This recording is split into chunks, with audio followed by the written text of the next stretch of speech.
All right, so today we're jumping into some seriously honest and useful advice for anyone trying to figure out life, especially in your 20s and 30s. This all comes from an essay that's basically a guide to building a meaningful life from scratch. And the author kicks things off with this, which I absolutely love. It just drops all the pretense right away. It's like, hey, I don't have all the answers. And that humility, that honesty, makes everything that comes next feel so much more real and earned. So where does this whole journey begin? It starts right here, with the massive power and, yeah, the weight of our own choices. The core idea is that you, and only you, are the architect of your life. And that's not just some feel-good quote. It's a huge responsibility. And that responsibility, well, it actually has a name. The author brings in a little bit of existentialism here with this idea of anguish. Now, this isn't about being depressed. It's that deep, kind of scary feeling you get when you truly realize how free you are and that every single choice you make is what builds you. It's about taking full ownership.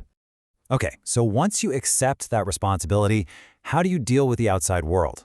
Let's talk about that first big hurdle for so many of us, building a career. The real question isn't just, how do I get a job? It's, how do I actually create my own luck? And the answer is probably not what you think. So, this whole idea of luck is explained through this really simple but kind of brilliant experiment. All it involved was a newspaper and a simple instruction. Seems random, I know, but it perfectly shows what separates so-called lucky people from unlucky ones. And here's the punchline. Luck wasn't about getting a different newspaper. Both groups had the same opportunity. The unlucky people were so laser-focused on counting every single photo that they completely missed the huge headline on page 2 that literally gave them the answer. The lucky people, they had a wider focus. They were relaxed, they were curious, and they saw the shortcut hiding in plain sight. So how in the world do you apply that to getting a job? It all boils down to this really powerful shift in your mindset. Forget the resume for a second and just think about these 3 words. Be the plumber. This is so good. We usually go into job interviews feeling like we're asking for a handout, right? The plumber mindset completely flips that. The hiring manager has a problem. A metaphorical pipe is burst and their office is flooding. They're desperate for a solution. You're not asking for a favor. You are the solution. You're the plumber who's here to fix their leak. Okay, so you've spotted the opportunity, you've adopted the plumber mindset, and you've landed the job. Awesome! Now what? Well, this is where we get into the really tough, honest truth about what it costs to become truly great at something. Hint, it's less about talent and way more about your tolerance for pain. To really drive this home, we get this super raw example of a judo champion. And just look at this list. This isn't the highlight reel. We're talking broken fingers, torn ACLs, concussions, giving up your social life. Almost everyone wants to be a champion, but very, very few are willing to pay this kind of price. That's the difference. But you can't live at that champion-level intensity all the time. It's just not sustainable. You can't be an elite powerlifter and an elite marathon runner at the exact same time. The secret is to think of your life in seasons. You have on seasons, where you go all in on one thing. And then you have off seasons, for resting, exploring, and trying other things. You can't be the best at everything at once. All right, let's switch gears. We've talked about the external world, careers, mastery. Now let's turn inward. We're going to tackle one of the biggest challenges for pretty much everyone, confidence. Where does it actually come from? Here it is. This is such a game-changing idea.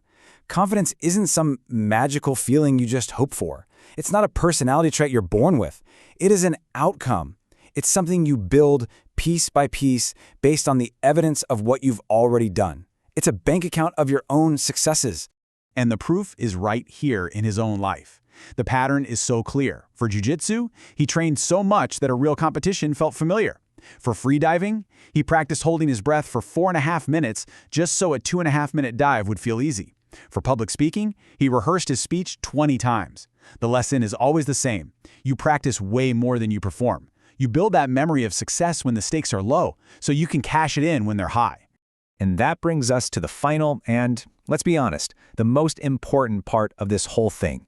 Because you can have the job, you can have the skills, you can even have the confidence, but if your relationship with yourself is a mess, none of it really matters. The key of this whole section is this powerful mental model.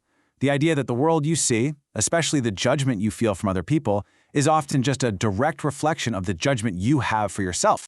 And his story about the gym illustrates this perfectly. Look at the difference. 5 years ago, his inner voice was critical and insecure, so that's all he saw around him. But today, his inner voice is supportive and encouraging, and suddenly everyone at the gym looks like a hero. The people didn't change, his internal mirror did. So what do you do if you really struggle with this? What if the whole idea of self-love just feels cheesy or impossible? Well, here's this incredibly smart, practical exercise. It's called inversion. Instead of trying to figure out how to love yourself, you start by asking the complete opposite question. When you actually list out all the behaviors of self-sabotage, staying inside, making excuses, never taking a risk, the path to self-worth becomes incredibly, almost shockingly clear. You want to build a better life? The instruction manual is right there. Just do the opposite of everything on this list. And this brings us to the final thought, and it is just so powerful and liberating. It's about looking back at all the mistakes, all the pain, all the things you beat yourself up for from your past. And it reframes it all with this one simple truth. You were just a child. We all were. And that idea gives you compassion for your past self, and with it, the freedom to finally move on. What a powerful way to end.